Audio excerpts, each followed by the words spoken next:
क्योंकि देश के यशस्वी प्रधानमंत्री आदरणीय नरेंद्र मोदी जी का मानना है कि भारत विकसित तभी होगा जब बिहार जैसे राज्य समृद्धि का रास्ता खोल पाएंगे। बिहार के पूर्व मुख्यमंत्री आदरणीय नीतीश कुमार जी लंबे समय तक बिहार को आगे बढ़ाने का काम किए और समृद्धि का सपना और बिहार में समृद्धि कैसे हो इसके लिए लगातार इंफ्रास्ट्रक्चर का काम करते रहे साथियों।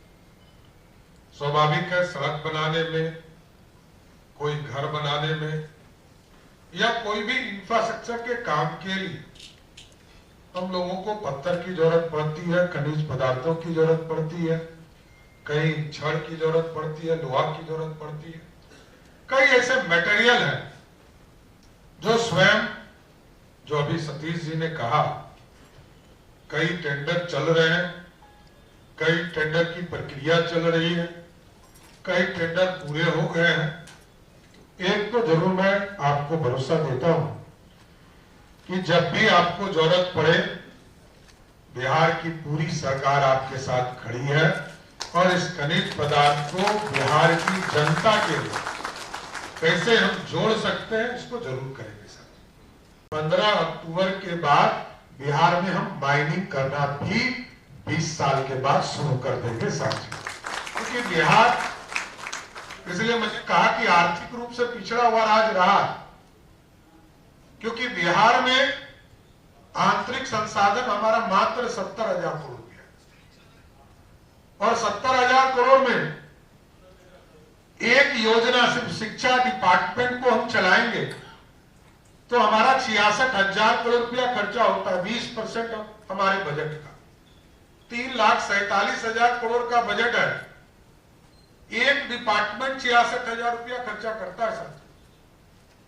इसलिए मैंने कहा कि 2000 में 6,000 करोड़ का बजट था, लेकिन बिहार की आबादी का लाभ अब बिहारियों को मिल रहा है। 2016 के पहले जीएसटी नहीं था, हमको इसका लाभ नहीं मिलता था साथियों। जहां मैन्युफैक्चर होते थे वहां लोगों को इसका लाभ मिलता था, हम क्योंकि कंज्यूमर थे तो हमको इसका लाभ नहीं मिल पाता।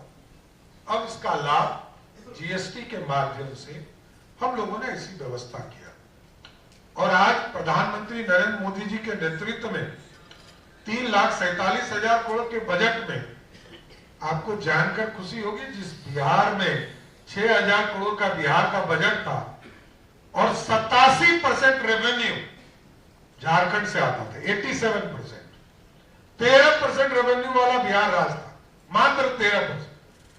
जबकि बोकारो भी यही था, टाटा भी यही था, माइंस भी यही थे, इसी बिहार, लेकिन व्यवस्थित करने वाला कोई नहीं था। लेकिन 2005 के बाद नीतीश कुमार जी और आदरणीय प्रधानमंत्री नरेंद्र मोदी जी ने बिहार को भी पूरी तरह सहयोग करने का काम किया। और जब मैं 2024 में वित्त मंत्री के तौर पर उप मुख्यमंत्री था तो आपको बताते हुए खुशी होगा कि जिस झारखंड के पास 87% रेवेन्यू था उसका बजट 1 घंटा पहले बिहार से आया, उसका बजट 1,39,000 करोड़ का था और मेरा बजट 3,17,000 करोड़ का बजट था। ये बदला हुआ बिहार है। आज इंफ्रास्ट्रक्चर में भी हम बढ़े, लेकिन साथियों स्वाभाविक है, माइंस